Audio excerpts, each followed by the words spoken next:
sumubay, pareho nating aabutin ng pangarap ng sabay. Kalimutan mo na ang nangyayari, tumayo ka na dyan.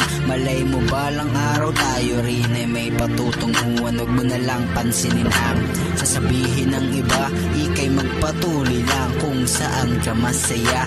Huwag kang maiinggit kung anong meron na wala sa'yo, basta't magtiwala lang, makukuha mo rin ito. Ilang beses na din akong sinubok ng panahon, pero ako ito pa rin nakatayo hanggang